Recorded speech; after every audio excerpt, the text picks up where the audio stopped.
Assalamualaikum warahmatullahi wabarakatuh. Kami dari kelompok 12 akan membacakan cerita pendek.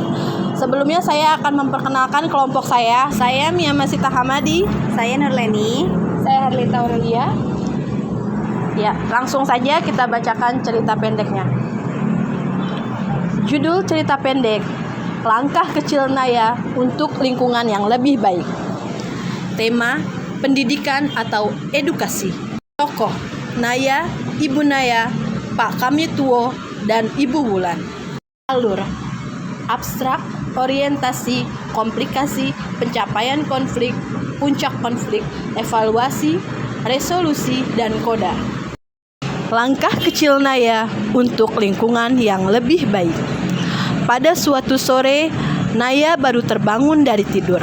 Melalui jendela kamarnya, ia melihat langit mendung. Tanda hujan akan segera turun. Ia pun bergegas membangunkan ibunya. Bu, ayo angkat jemurannya. Sebentar lagi hujan. Lihat di luar mendung.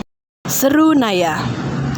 Sambil tersenyum, ibu berkata, Iya nak, kamu memang selalu perhatian. Bantu ibu ya. Mereka berdua dengan cepat mengangkat jemuran sebelum hujan turun deras.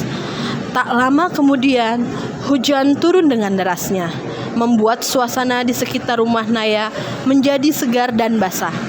Saat air di selokan mulai mengalir, Naya keluar dan menggantungkan kakinya ke aliran air, merasakan dinginnya. Ia pun asik bermain hujan-hujanan bersama teman-temannya. Naya, Teriak ibunya dari pintu. nak, jangan bermain hujan-hujanan terlalu lama. Nanti kamu bisa sakit loh. Seru ibu sambil mengibaskan memberi isyarat agar Naya segera masuk. Namun, Naya hanya tersenyum kecil dan tetap bermain perahu kertas di genangan air bersama teman-temannya, Sebentar saja, Bu. Ini seru banget. katanya. Beberapa saat kemudian, hujan semakin deras. Tubuh Naya mulai terasa dingin. Bibir dan jari-jarinya mulai membiru. Akhirnya ia pulang dengan badan gemetar, menahan dingin. Setibanya di rumah, ibunya langsung menyambut dengan nada sedikit kesal. Sudah ibu bilang kan, kamu akan kedinginan. Ayo sini ibu mandikan dengan air hangat. Kata ibunya sambil mengajak Naya ke kamar mandi. Setelah itu, Naya digendong dan dipakaikan baju hangat. Saat mereka berdua sedang duduk, tiba-tiba terdengar suara tiang listrik dipukul keras-keras. Teng, teng, teng. Suara itu disertai teriakan panik dari luar. Banjir, banjir, awas banjir, keluar rumah. Itu adalah Pak Kamituo, kepala desa mereka, yang memperingatkan warga sekitar. Naya dan ibunya langsung keluar untuk melihat situasi. Astagfirullahalazim. Ucap ibu dengan wajah khawatir. Mereka melihat air sudah meluap hingga halaman rumah dan sawah-sawah di dekat rumah mulai tenggelam. Naya merasa takut dan memeluk erat ibunya. Bu, kalau banjir besar, apa sekolahku juga akan kebanjiran? Bagaimana kalau nanti tidak bisa sekolah? Tanya Naya dengan mata yang mulai berkaca-kaca. Ibu menenangkan. Tenang nak, mudah-mudahan banjirnya tidak parah. Tapi inilah pentingnya kita menjaga lingkungan. Kalau kita buang sampah sembarangan atau tidak merawat lingkungan, bisa membuat saluran air tersumbat dan menyebabkan banjir. Esok paginya, saat air sudah mulai surut, Naya pergi ke sekolah. Di sekolah, ia menemui Bu Wulan, guru yang sering mengajarkan tentang pentingnya menjaga lingkungan. Bu Wulan memperhatikan wajah Naya yang tampak sedih. Naya, ada apa nak? Kok murung sekali?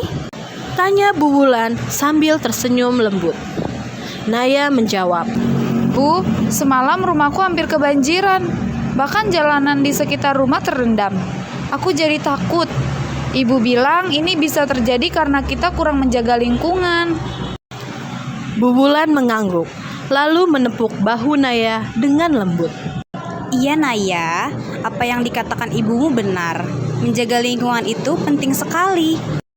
Apalagi kalau kita tinggal di daerah yang sering hujan seperti sekarang. Mulai dari hal-hal kecil seperti tidak membuang sampah sembarangan, membersihkan solokan, dan merawat tanaman di sekitar kita. Itu semua bisa membantu mengurangi resiko banjir. Naya berpikir sejenak dan bertanya, Tapi Bu, apa yang bisa Naya lakukan? Saya kan masih anak-anak Bu, saya masih kecil. Bu Wulan tersenyum dan menjawab, Naya, meskipun kamu masih kecil, kamu tetap bisa membantu menjaga lingkungan.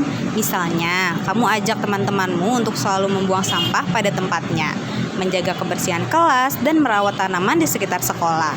Hal-hal kecil seperti ini sangat penting. Bayangkan, kalau semua orang melakukannya, pasti lingkungan kita akan lebih bersih dan aman. Naya terlihat semakin tertarik. Jadi, kalau kita rajin merawat lingkungan, itu bisa mencegah banjir Bu. Tanyanya penuh rasa ingin tahu. Benar Naya, kalau air bisa mengalir lancar tanpa hambatan sampah atau selokan yang tersumbat, kemungkinan banjir bisa berkurang.